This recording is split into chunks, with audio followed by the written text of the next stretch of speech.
Polish House in Davos is a place to be and to take part in important discussions about the region and about the world.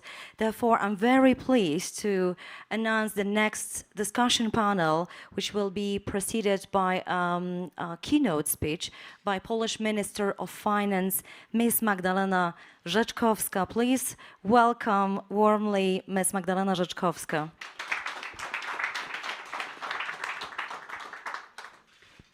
Ladies and gentlemen, I am exceptionally pleased to speak to you during this event. Let me begin by saying that unlike during the global crisis, financial crisis, the response of economic policy after the outbreak of COVID-19 pandemic in many countries has been very good. Monetary policy stepped in quickly and decisively, but more importantly, the burden of rescuing economies in the pandemic was taken on by the fiscal policy. And the countries have dared to support jobs and businesses by increasing debt and public debt have most often done well. And Poland is a very good example of this. Due to the anti-COVID packages, public debt has increased from 46% of GDP in 2019 to 57% of GDP in 2020. However, in 2021, it already decreased to 54%. While the general government deficit reached nearly 7% of GDP in 2020, it fell back to an acceptable value of 1.8% of GDP in the following year, so in 2021. The GDP in turn shrank by 2% in 2020, but in 2021, it was exceptionally high, 6.8%. At the same time, money that flowed to the society and companies, combined with changes in the structure of demand, constituted the first inflationary stimulus. But could this have been avoided? For example, by better calibration of the support programs? Let us remember the nature of the COVID-19 crisis. Overnight, we had to freeze our economies, which caused enormous uncertainty, and we had to act really quickly. So this inflationary overhang may have been the price for the quick rebound after the pandemic, but the price still worth to pay. The post-pandemic rebound was derailed by Russia's aggression against Ukraine, which caused energy crisis and worsened food insecurity. Energy prices went up inflation, which caused the real wage fall in many countries, slashing purchasing power. Staples food prices spikes are responsible for the 2/3 of overall inflation in fragile states. This is hurting people everywhere. Thus, fighting inflation has to be top policy priority right now. It can be achieved, of course, by monetary and fiscal policies. In Polish case, fiscal policy again played its role. Thanks to the support of the public institutions, it was possible to limit the impact of the energy crisis for households and for the companies. It cannot be ruled out that higher energy prices will stay with us for longer. So now we should focus on better calibrating the support mechanisms in order to relieve fiscal policy in this area. Also, it is time for governments to back to structural policies to tackle some of the most pressing current issues. If I may, I will stress something here. We were wrong by putting everything on one card in our energy policy, and we did it too easily. And by we, I speak for the whole Europe, although we know that some countries, including Poland, were much more farsighted here. It seems that we in the democratic world have a comfortable tendency, paraphrasing a film title, not to look up and kick the can down the road. The whistleblowers from Central and Eastern Europe, like Poland, for ages highlighted the danger looming on the horizon, the danger of autocratic regime that will certainly be using the energy as a weapon. But no one or not many listened to that voice. And now we are all paying the price. Ukrainians, they are dying and bleeding at the front line. Europeans are paying excessively for energy products. Europeans also are observing their resources being burned by inflation, not to mention citizens of African countries who are threatened by the fear of the hunger. I hope that this crisis, painful and bloody, gives us all an unforgettable lesson. Lesson according to which we, democracies, have for our own good and long-term welfare to look up and face the threats and harsh reality before it forces us to react. We became too dependent on Russian raw materials, in particular on gas, of course, and looking to the future, we know that there is no turning back from the policy that Europe has chosen towards Russia. This will probably come at a cost, but we know that the status quo is unsustainable in this area. That is why it is so important that we look for new ways of financing the energy transformation, which after the events of the last year should certainly accelerate. And we know that additional funds can often be obtained where, for instance, excess profits are realized during inflation times. Investing in energy security and diversifying energy supplies, it is imperative. In addition to that, governments need to keep markets open and international trade flowing. Protectionist policies would be a serious setback for many countries and would significantly damage the global economy. Fostering employment, investing skills is also essential to counteract the human capital losses. All this poses significant risks and makes challenges grow, but this is only in our hands to overcome this crisis and to prevent the future ones. Ladies and gentlemen, closing, I would like to thank again for the opportunity to speak today. However, as a Minister of Finance in the times of crisis, I eagerly wait for the discussion afterwards. And I do think that you are also waiting for this part and to hear the opinions of our distinguished guests, who I hope will give us some hints on solutions, how can we avoid the next crisis, which certainly somewhere in the future will happen.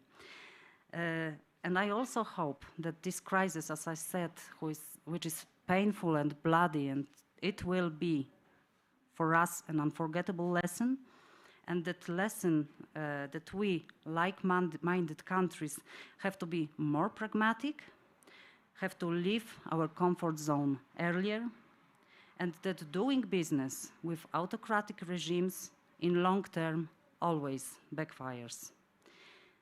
Now it is time for us to choose wisely, because the only thing we have influence for is our policies.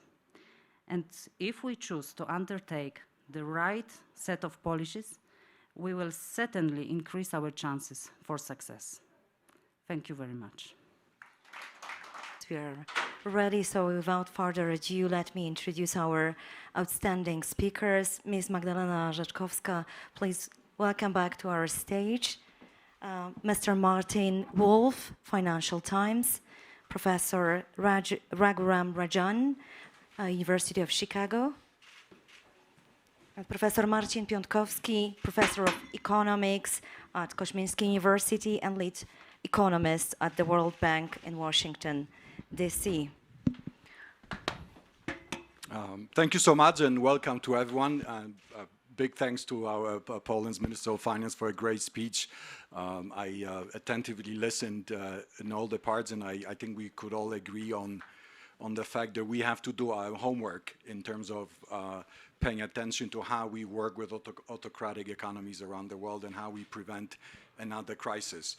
Obviously, for me, it's a great honor and a privilege and a pleasure to moderate the discussion today with such distinguished panelists. We have Poland's Minister of Finance, we have Martin Wolf, whoever has ever been interested in economics, finance or business must have read Martin Wolf for decades now. So we all Martin Wolf's babies. He has actually, I think, raised us in understanding what the global economy has been like for now 30 years plus. We also have Rajan, who is now the professor of economics at the University of Chicago, but he was also the central bank governor, governor of the Central Bank of India. Before that, he was chief economist of the IMF, and he was also one of the very few who back in 2005 already warned the world about the risks of a deregulated financial sector, and he was right about crisis in 2008.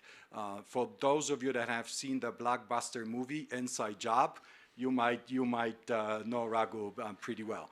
So let me get started. The debate is about the global crisis. What have we done wrong, and what do we do now? Adam Tooze, a historian from Columbia University, has resurrected this term polycrisis. So a multiple of crises that are happening at the same time. High inflation, the lingering effects of COVID, Putin aggression on Ukraine, climate change, high energy prices. So all of these happen at the same time. And the question is, and that I want to start with Raghu, who predicted the 2008 crisis. So the question to you would be, was this all the elements of the polycrisis, or confluence of calamities, as Kristalina Georgieva from the IMF called it? Is there anything that we could have done to prevent it? If we met here a year ago or 5 years ago in Davos at the same podium, could we have done something that would have alleviated the crisis or perhaps prevented polycrisis from happening in the first place? Raghu. So thank you very much for having me here. Thanks, Minister, for an excellent speech. Look, I'm not sure when we say polycrisis, it seems like this is something new. We're always in the midst of multiple crises. It just seems as if we're always the generation that is living in the middle of crises. If you want to compare crises, was the generation in the 70s dealing with terrorism within the industrial countries, high inflation, the slowdown in growth as a result of the oil crisis. Did they have bigger problems? And of course, we can all agree that the generation during World War II had much bigger problems than anything we see now. So I think the polycrisis argument, notion or term is useful in the sense that it says we are in the presence of multiple crises, but it's not useful in the sense of saying we are in a unique time. We're not. We've always confronted. I mean, even if you take 2 years ago, in the midst of the pandemic, the earlier days of the pandemic, we thought the world was coming to an end. You couldn't go to business. We didn't have a vaccine. We had no idea we would actually have a vaccine. And now, just 3 years later, long 3 years, but we're meeting back at Davos and nobody has a mask. I fear we will have some infections, but probably far less. It's only friendly infections are allowed. Yes, yes. So in that sense, I think one has to put it in context. That said, could we have prevented some of what is happening? It's hard. I mean, the pandemic is something that, clearly we learned from the previous sort of mini pandemics in the beginning of the century, the SARS, etc. We perhaps could have been more prepared for this one. Hard to say. But certainly what is amazing is how fast we developed the vaccine. And the kind of ventures across the world as well as the sharing, that's something to be, at least give us some comfort that there is global cooperation, at least on some dimensions.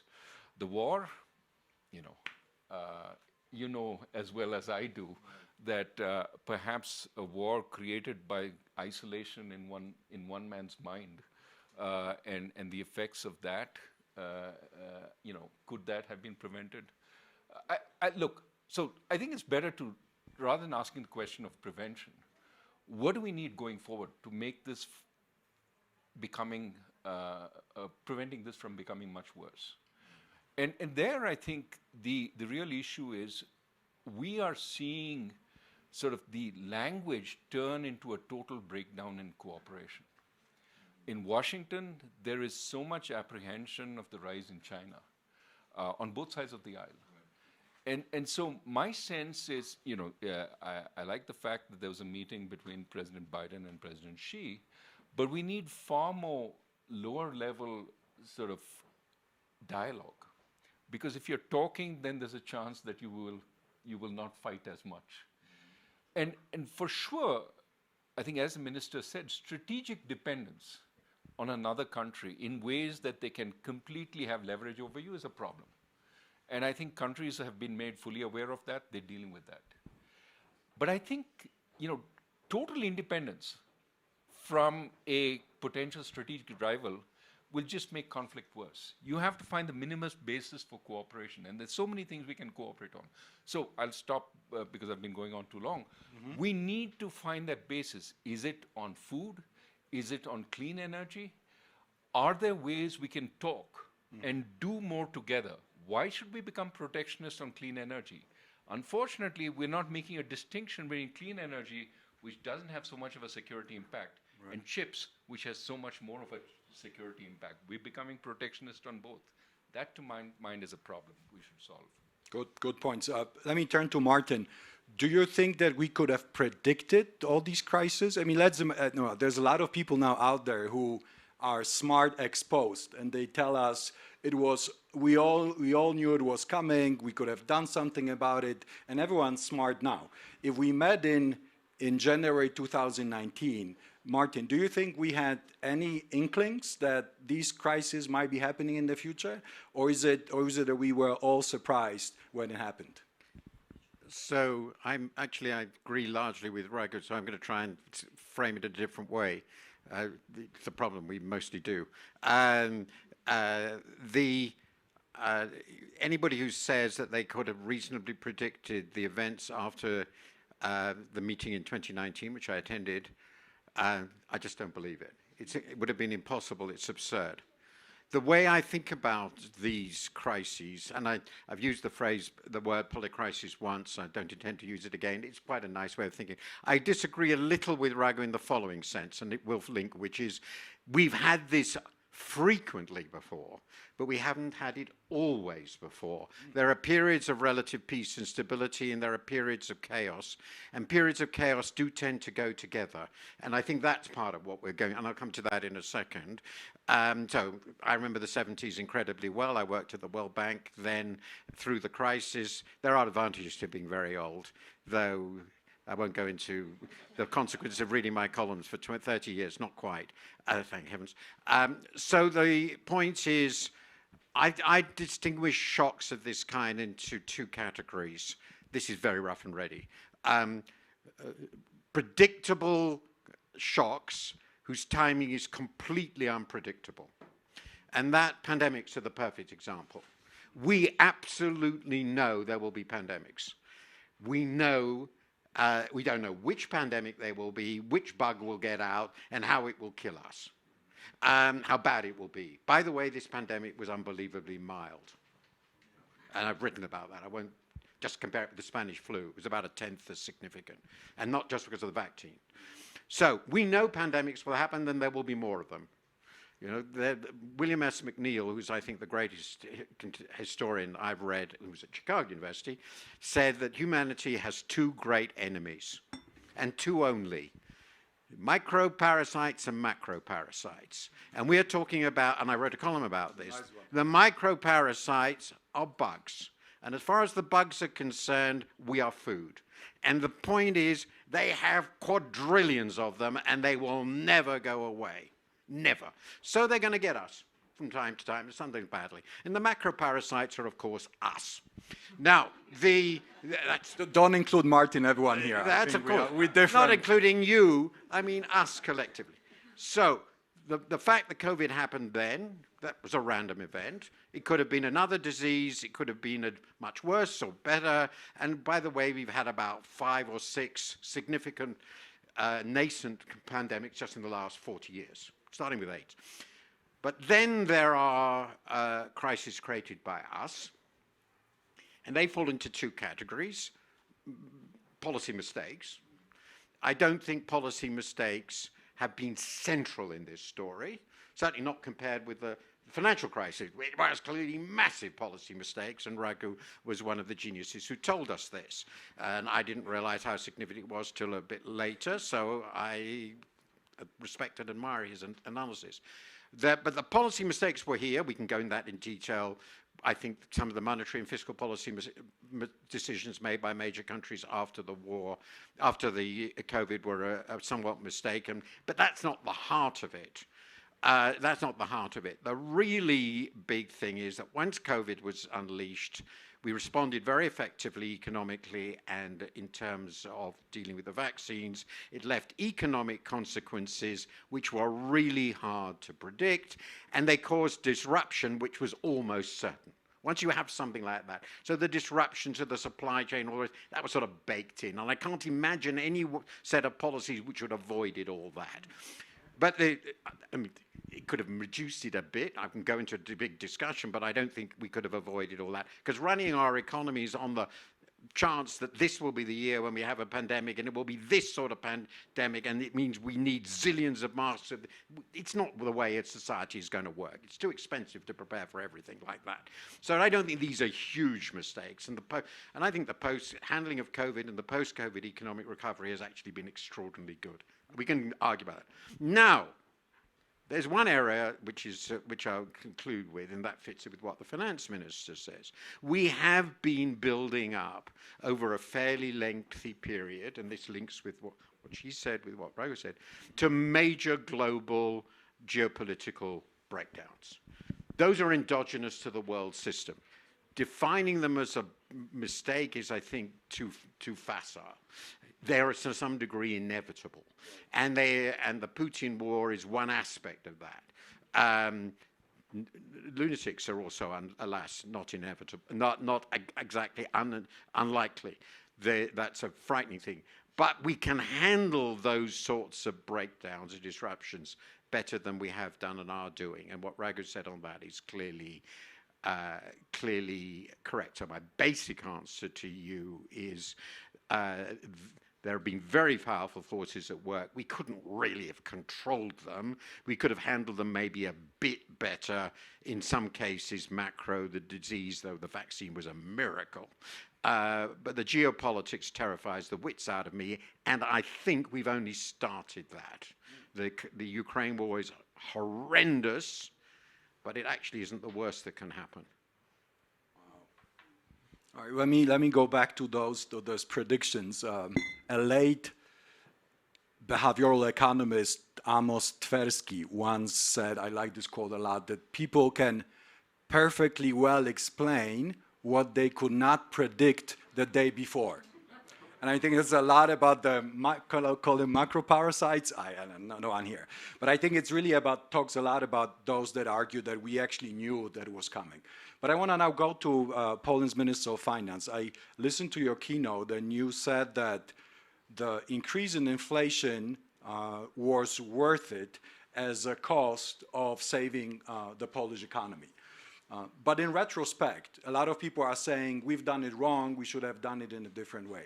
What are the lessons learned? Would you have done this differently now from the perspective of 2023? First of all, I will start with that because we are talking if we can predict that, could predict that the crisis is coming, or we can predict. I think that we know the crisis is coming, but we don't know when. So we should always be prepared, because there are times of prosperity and there are times of crisis, and this is just normal. It happens. So to be prepared, and how to be, and to stay conscious, not to be too comfort, not to feel too comfort, too good, too secured, because it will happen. So how to prepare? How to prepare? In my opinion, it is to build a strong economy. strong economy, competitive economy, and to know, to be flexible, how to change quickly, rapidly, especially in today's world. It is really necessary to change rapidly. And I think diversification is another word, that even if economy in the branches of industry and everything, we should diversify, not to put everything on one card, on one field. So with the strong economy, diversified sources of energy, so being more farsighted, as I said in my, we should be better prepared for the crisis. We will never be fully prepared because we don't know what are really the issue, the real nature of the crisis which is coming. This is not to be predicted, and it couldn't be predicted even with the COVID. I strongly agree that it's not possible. It wasn't possible to predict that it will come and it will look like that.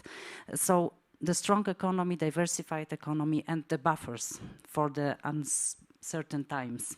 So this is what we should have always. And for Poland,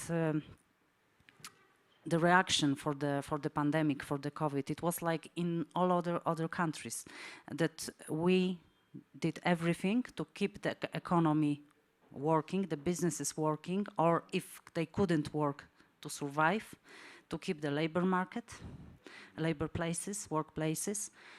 And it was really, I think, the best way to do it.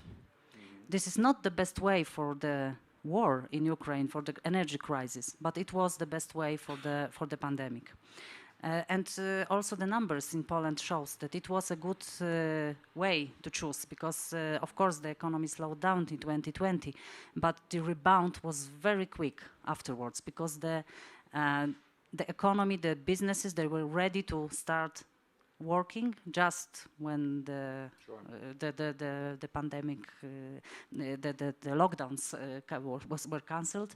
So the economy really rebounded very, very quickly. It was 6.8% of GDP growth in Poland. Amazing. And we were so happy that we are there. And at the beginning of 2022, it was 8.5%.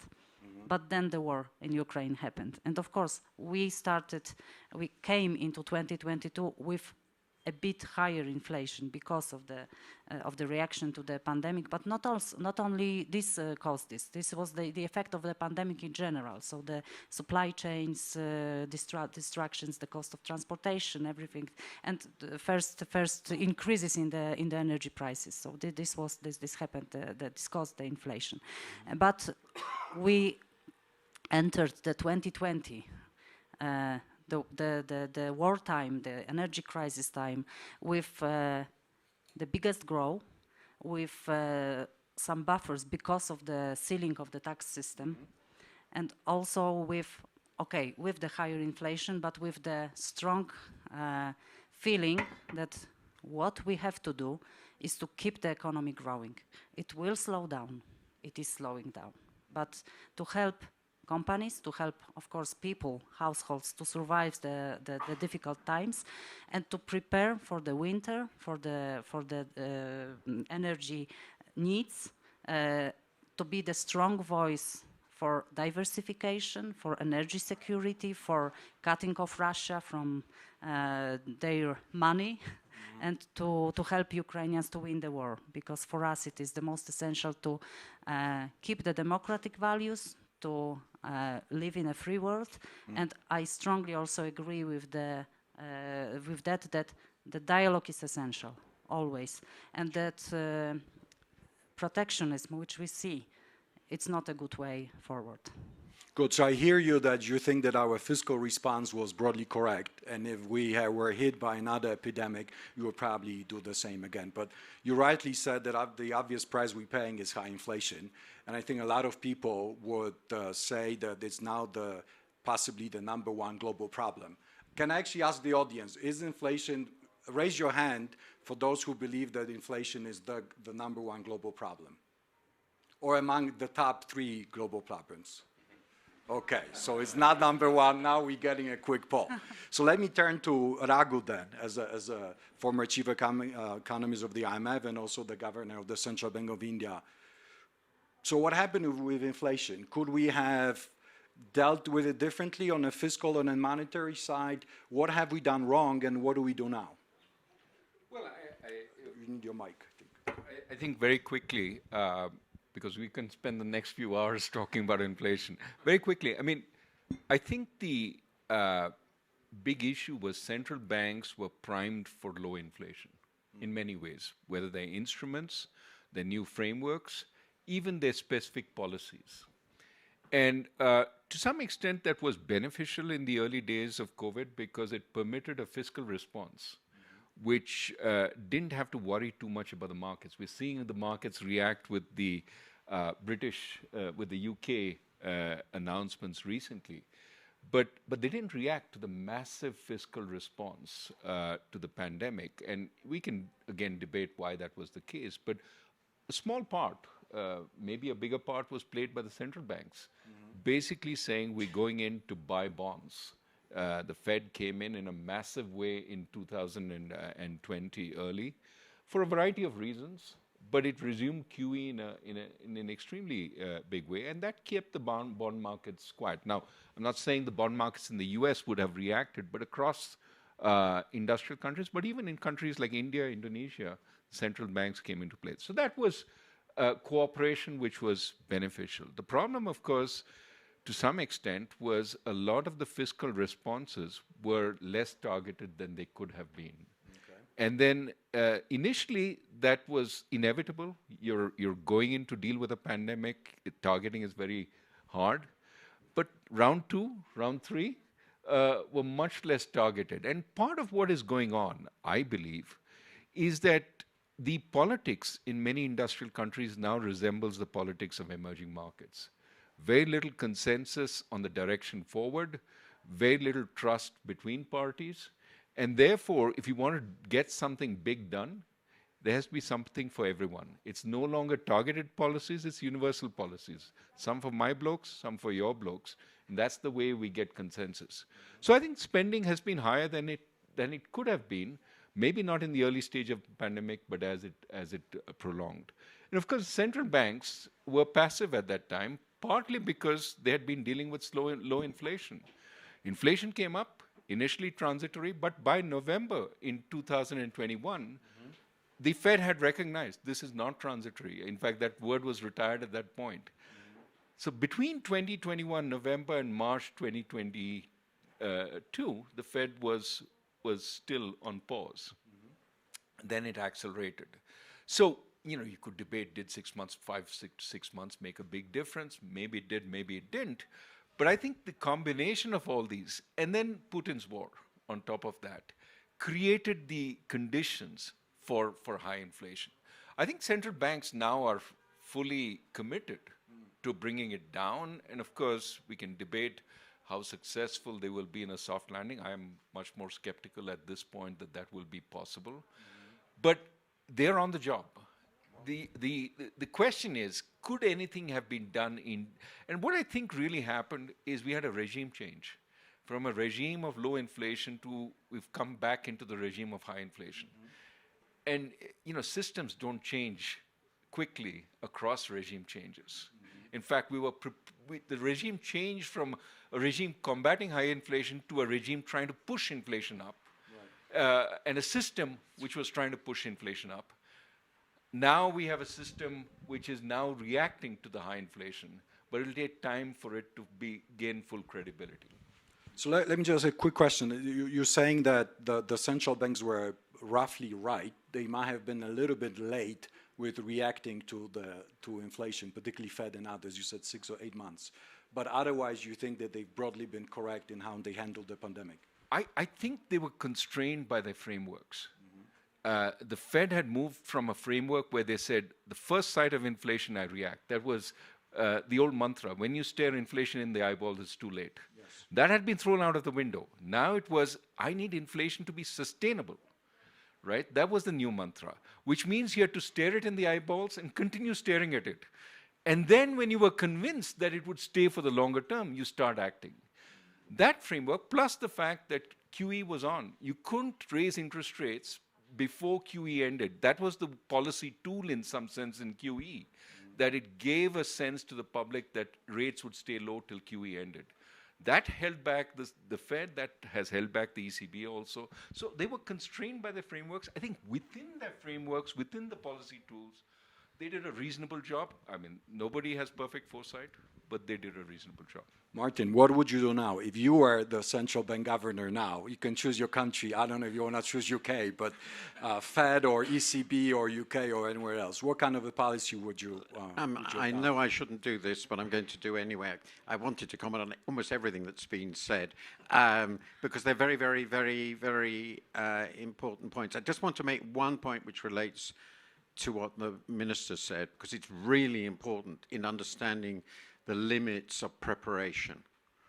So the UK has made more or less every policy mistake you can imagine. I don't want to discuss this, but we thought we weren't importing Russian gas because we weren't.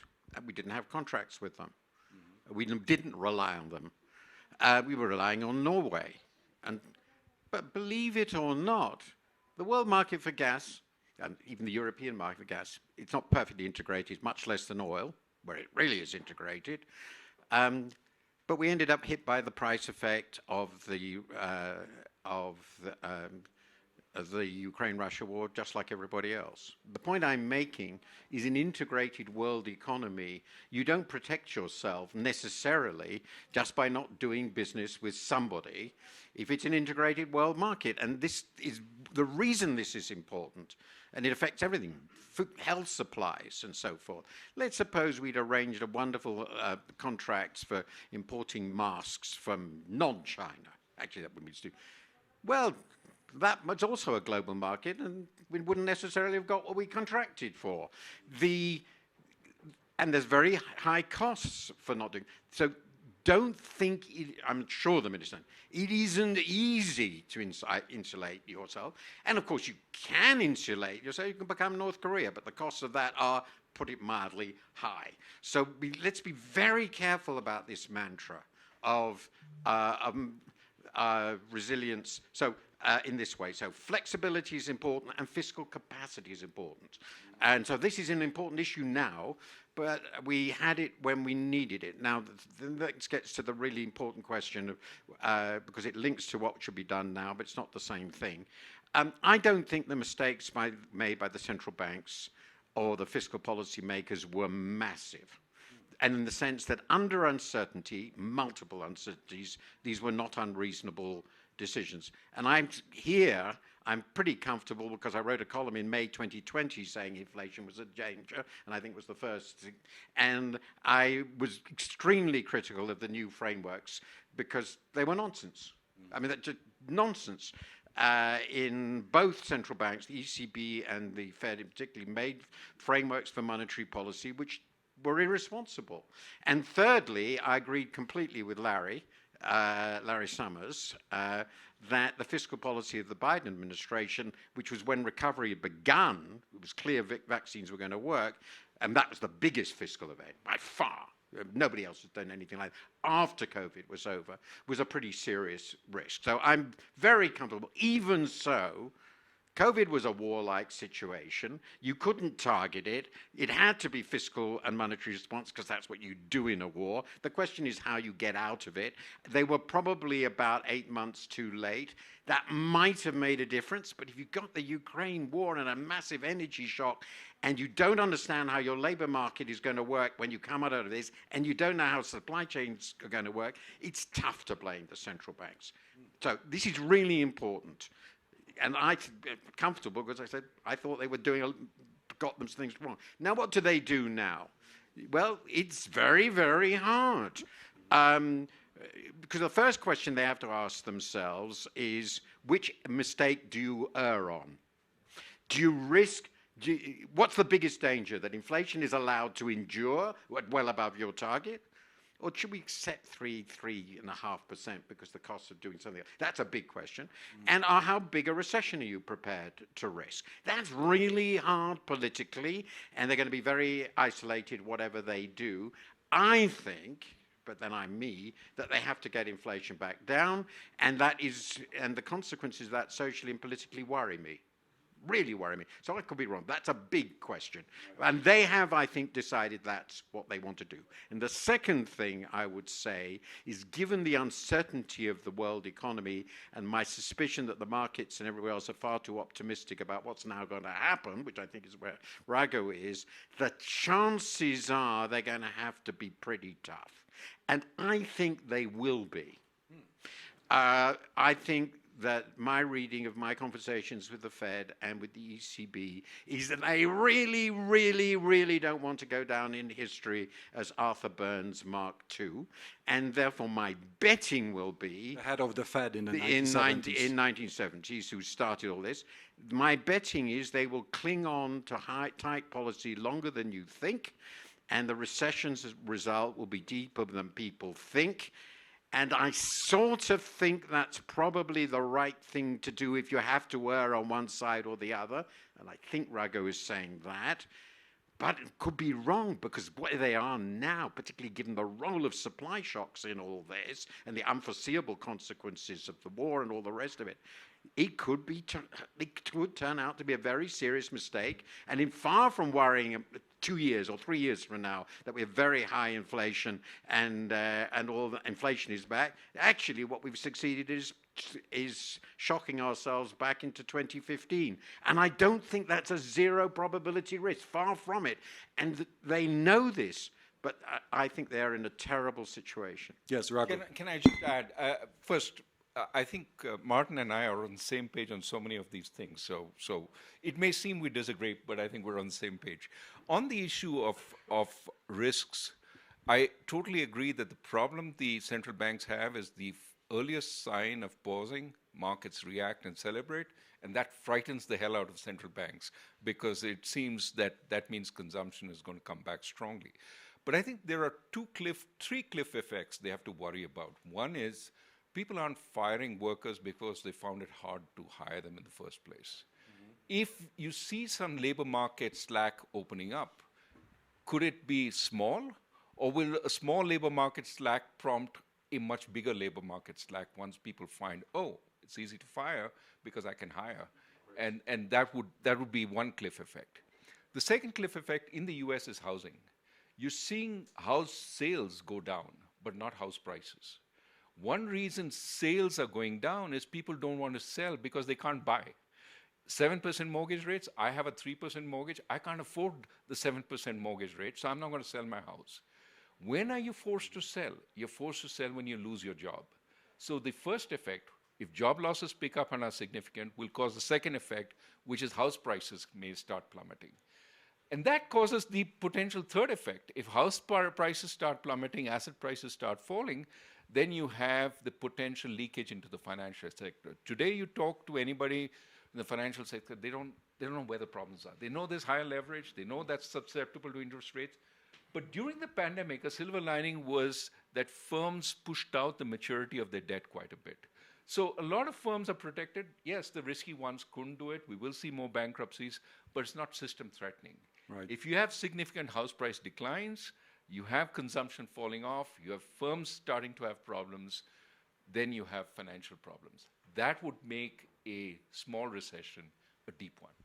Yeah, hopefully that not happens, because that would also affect what Martin mentions on countries' fiscal capacity, which is particularly important. I don't think we have developing countries here, but the World Bank, the IMF are saying that about half of developing countries are on the brink of financial default, which obviously is also a reflection of their lack of fiscal capacity. So let me turn to Poland's Minister of Finance. Does Poland has fiscal capacity to deal with potential new waves of crisis? It was yesterday, there was a debate that I participated in with Dr. Doom, Nuria Rubini, was organized by Polish State Development Bank, BGK. And Dr. Doom said that we are doomed and we don't have fiscal capacity. There will be another wave of epidemic. There's increasing social spending. The tax revenue that has increased because of inflation will very soon be falling pretty quickly. So pretty much, virtually, he was saying that we might be into a fiscal crisis coming soon. What's the situation in Poland? What's your take? How worried are you? the situation was very, very good when we started the first crisis, so the pandemic, because what we managed to do in Poland was to seal effectively the tax system. And we increased tax income very much from the 2015, let's say, to 2020. In 2021, the VAT gap in Poland decreased from 25%, almost 25, to 4.3%. So tax enforcement has yes, been tax enforcement. It is IT and digitalization and new regulations, of course, and new way of new revenue administration, which changed the model of operation. So the fiscal space was there, but then it was first COVID. So the first necessity to put more money into the market, into the people, and then we are in the next, let's say, wave of a crisis, energy crisis, which also needs financing. So it is that now we need to be more conscious about what we do from the fiscal side. So the help is needed, but the solutions, the fiscal solutions, the fiscal help should be more targeted. So to those parts of economy which really needs help, and to those parts of societies which really needs help. But these buffers, of course, are not as huge as they were before. So we need to be more careful about what we do. But of course, it is necessary for Poland, especially nowadays. We have some priorities in which we have to take care of. And the first and the most important is security of our country. So this needs the more investment, more money, more taking care of the first health issues, then military defense issues, and building the capacity here, because for many years still we till 90s, the military sector was one to save money on, not to build security. So now it is necessary to do that, and of course the Ukrainian refugees and the policy of helping Ukraine. It is also something which we have to do. So it's from my point of view as the Minister of Finance, it is very important to find a way how to find the financing, not only from the budget, but also from other sources, like cooperation with the financial markets, like with loans on the side of the countries from which we buy military equipment, let's say. So different ways of financing, but also still taking care about the debt and deficit levels. So it should be done wisely, with control, and with seeing also for the future. When can we be in some years ahead? Sure. Inshallah. I mean, sounds like we should have this capacity, and I hope it happens. We still have one last of questions on your baseline scenarios and your advice to policymakers, but I want to quickly open it up to any questions from or comments, very quick comments from the audience. Anyone?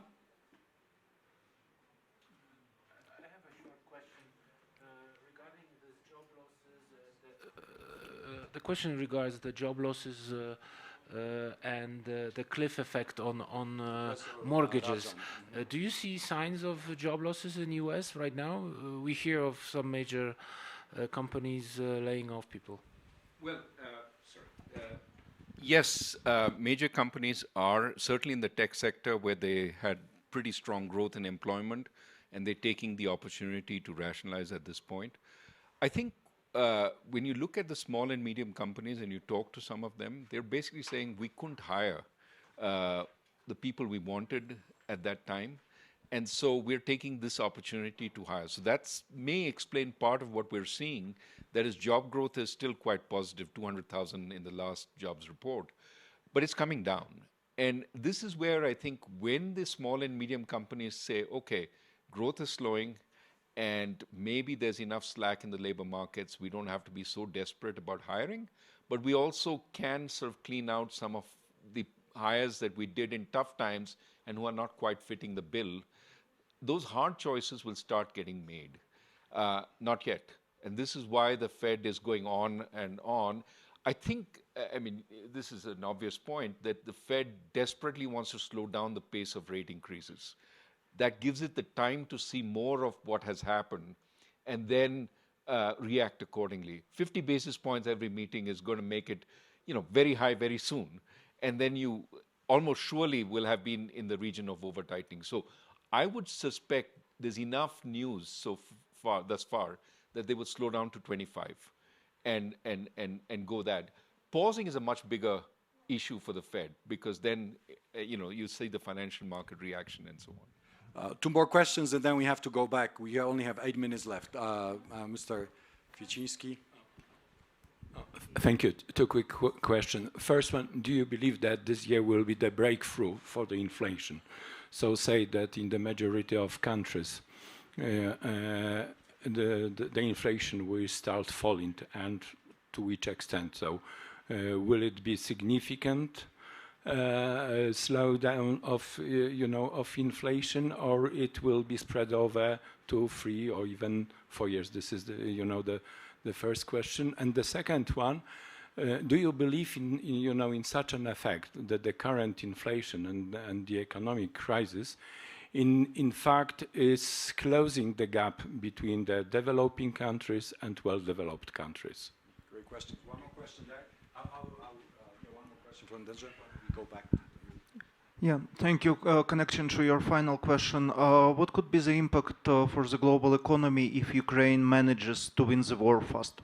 Thank you. Wow, excellent question. So we have only little time left. So why don't we respond to these questions? And also I want to ask you about your baseline prediction for the next 12 months, so that we can check what you said a year from now.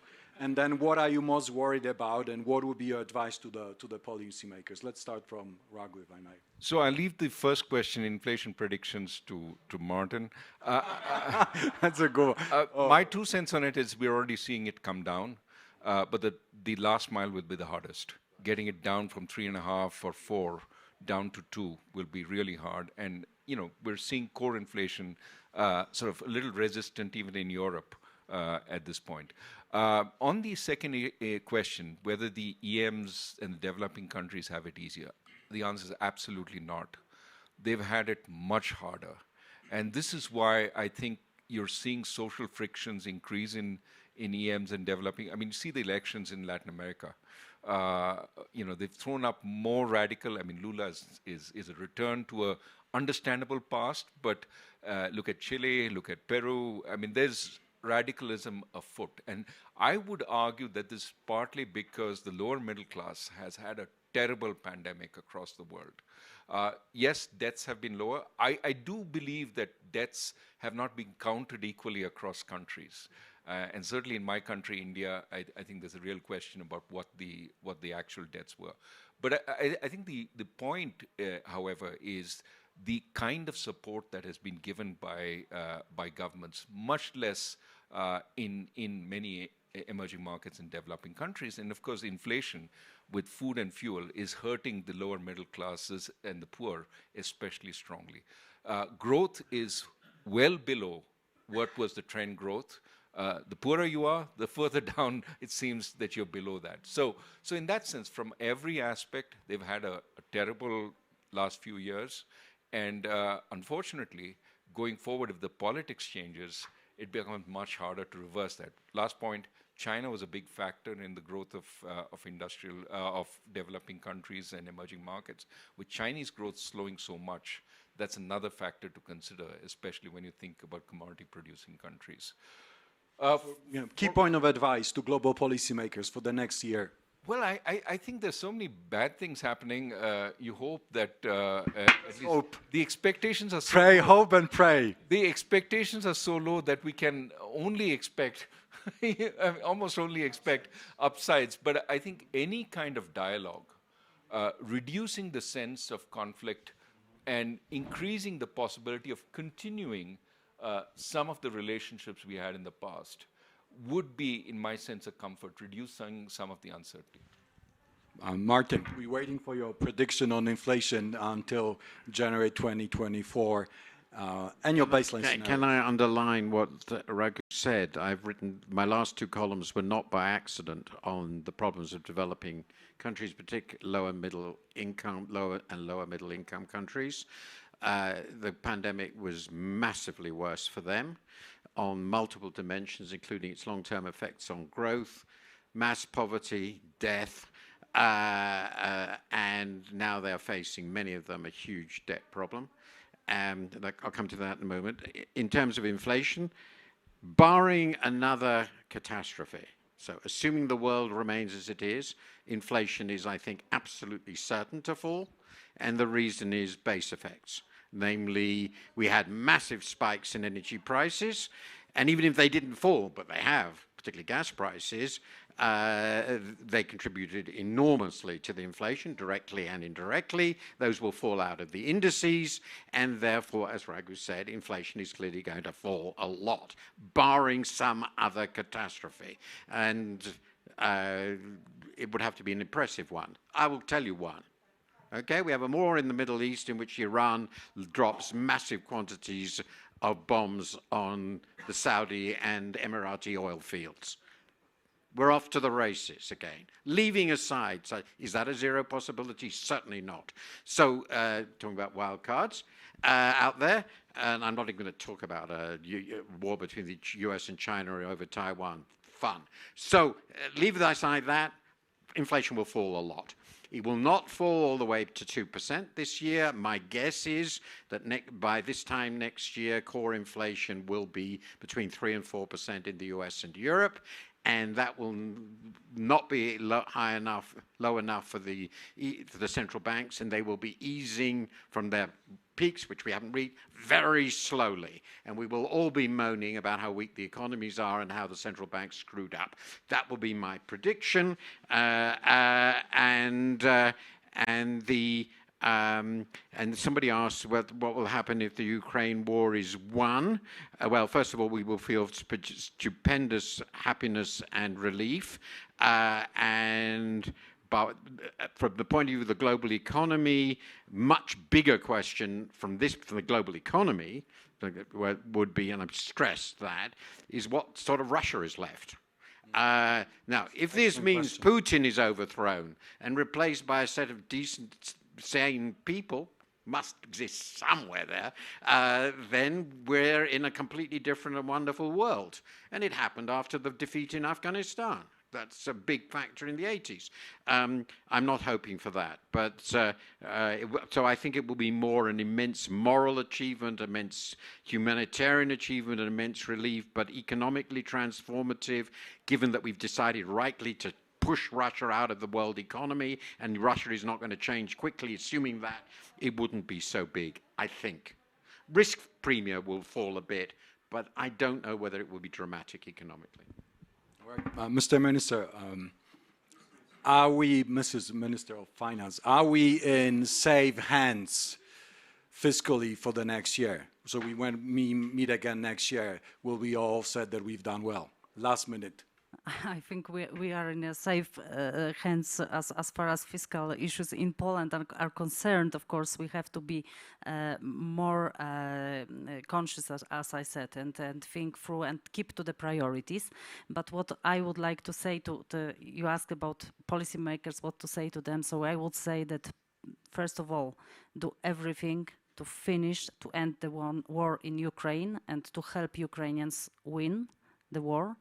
This is the first thing. The second thing is not stop the race to the bottom, because I think we have this race to the with subsidies, with the state aid ideas, with the anti-inflation regulations. So stop the race to the bottom, keep to the dialogue, try to communicate, and for the businesses from the administration side, we should deregulate, because there is too much bureaucracy, too much regulation, and our answer to problems is usually new funds, and regulate. So I think we should think about this policy. Good, excellent. To summarize the debate, I think two bottom lines. One, we got the response to the global crisis broadly right, And advice for the future is to the policymakers is don't make it worse.